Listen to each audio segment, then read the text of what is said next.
In this video, I'm going to be talking about the Saviour Complex, what creates it, and how to heal from it. To some degree, I've always known that I suffer from a Saviour Complex, but it wasn't until more recently when a woman pointed it out in a tarot reading that I was able to go within and really examine this part of my identity. So what creates a Saviour Complex? I believe it's created in people that have been through a lot of shit in life and don't want others that they care about to go through the same shit that they've been through. This can cause you to want to pull your hair out when you see loved ones acting in a way that you know is not for their highest good. You know, for me, having lost my mom to cancer, when I see someone I care about eating fast food, I can't help but to get all wide-eyed. Can't help but to think in my mind, why the fuck are you putting that garbage in your body? I see a full-grown adult drinking pop that doesn't have vodka in it, or even worse, giving pop to their kids. I can't help but to question, why would anyone put that kind of garbage into their body? Another thing that contributed to my Saviour Complex was having past life memories come back to me.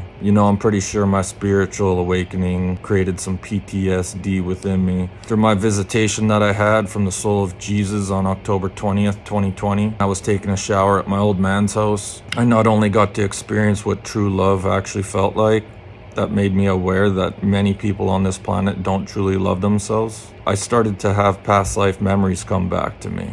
And this was probably one of the biggest contributing factors to this Saviour Complex being ignited within me. I started to remember lives with no disease, no violence, or people turning on each other or going to war. Lives where your food is not all poisoned. Land, air, and water is not full of pollution. You're not taxed to death, and free energy. Technology is not suppressed.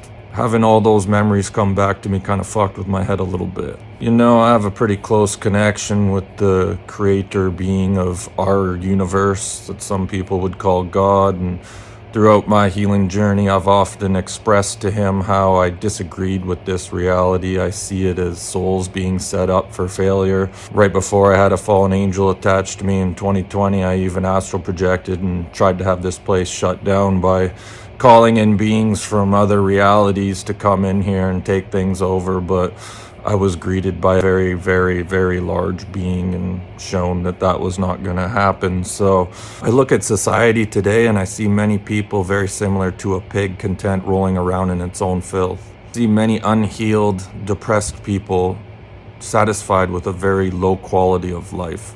Sometimes when I see people that I care about that are so far off their spiritual path, that consistently keep repeating the same unhealthy patterns, I just want to put my hands on their shoulders and be like, don't you know your healing and spiritual evolution should be your number one main priority?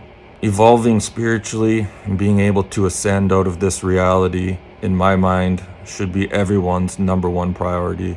I had an out-of-body experience one time where my guides and angels took me through time and space to some sacred geometry where I got to experience what oneness felt like, and I got to see where everyone was at in the collective. Also got to see how the angels viewed this reality as I saw through their eyes. To be honest, when I got back to my body, the first thing that I said to them was, I don't necessarily agree with the way you guys see things. They see a homeless man that's addicted to hard drugs as simply having made the choice and is using their free will to experience that reality. And for me, my human brain has a problem with that. As someone that's experienced a lot of bullshit in this life, I know what it feels like to be depressed.